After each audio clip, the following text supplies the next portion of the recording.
Okay, so the planting of cabbage. We're at Sakata, and Alex Broncos is going to show us how to physically plant the cabbage and what the stuff is you guys need to look out for.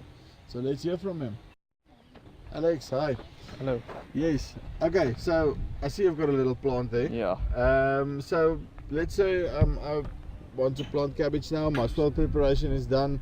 Irrigation is sorted. What's the next things that I need to look at? Okay. Then you're gonna order some seedlings from a reputable nursery, seedling nursery. Okay.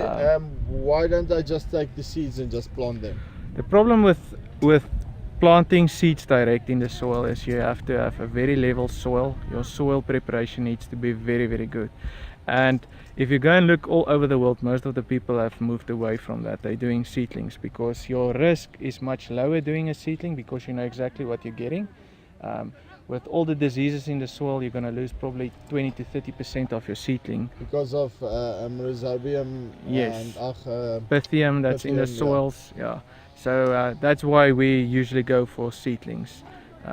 And now you can tell the nursery you want 30,000 seedlings, and you're gonna get 30,000 seedlings. The important thing with the seedling is always to look at your seedling, that it has a growth point. That's very important, so that you can see that little small growth point there. Let me just check this. Shouldn't be damaged. Try to focus here, yes.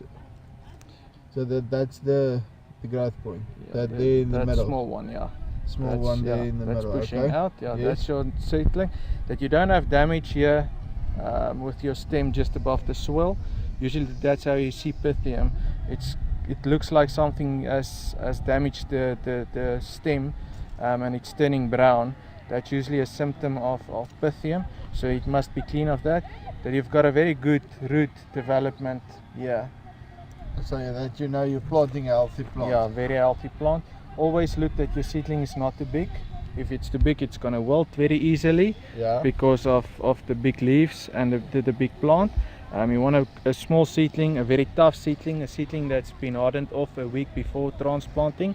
What does hardened off mean? Hardened off means that it needs to be in the area that you're going to plant it for a week. We take away a little bit of the water, we take away all the nice growing climate, so that it gets a little bit tougher, the seedling, before it goes out into the field.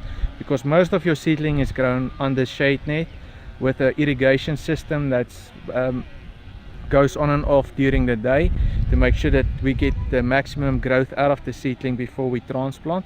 So we just want to harden the seedling off for a week before we toughen up, before we take it out into the field for transplanting. So that the what do you call it? Okay, so that the adaptability cycle goes a lot smoother, and the Yes, transition yeah. within So within a week your roots will already be developed in the soil, and you within a week your seedling starts growing. So that's why we say you always have to look at your seedling, transplant a good quality seedling, because this is where everything starts. If something is wrong here, you're going to end up with small seedlings, you're going to end up with seedlings that's not uniform, plants that you can't harvest everything at once. So it's always very important with a seedling that you plant a good quality seedling. Excellent. And obviously Sakata seed there. Yeah, basically the same. Yeah. Okay, so let's have a look here where they're planting. I see they've put a bit of water into every where they're making the holes. Yeah. Is that just to make the holes a bit easier now because it's going to get water? Yeah, and it doesn't fill up quickly with soil, so it damage the root system. Okay. That's also very important. As soon as you transplant and you damage your seedling, So just say that again, so that it doesn't fill up with soil quickly. yeah, you can make actually a hole Yeah. in the soil to transplant. If otherwise the soil keeps falling in, and the people force the seedling into the hole, And then they damage the roots. root, and we call it J root, and you're going to end up with a bonsai. Okay, so then you call it J root. Yeah, J root. You've damaged the root system. So there. it needs to go in straight. Needs to go in straight, and just fill it just to above your cavity, and just push the soil that it's connecting to the roots so that root development can start quicker. So that's very important. Don't damage the root. Make sure that it goes in very smooth, the seedling, and then just fill your soil up, and just not to the leaves, just to above this root system. Just above that. Yeah. So let's have a look here quickly again.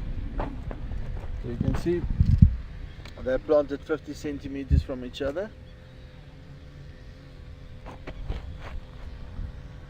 Goes in straight, nice and easy. Do not force it.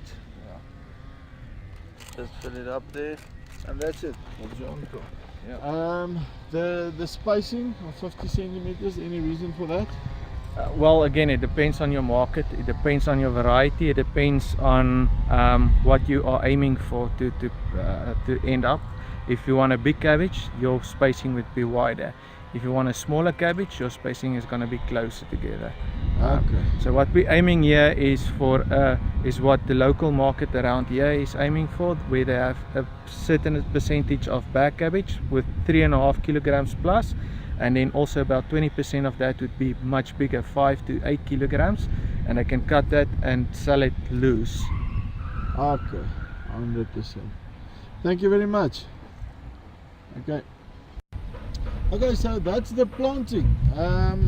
Everything you need to know basically about physically planting the stuff. I hope you enjoyed.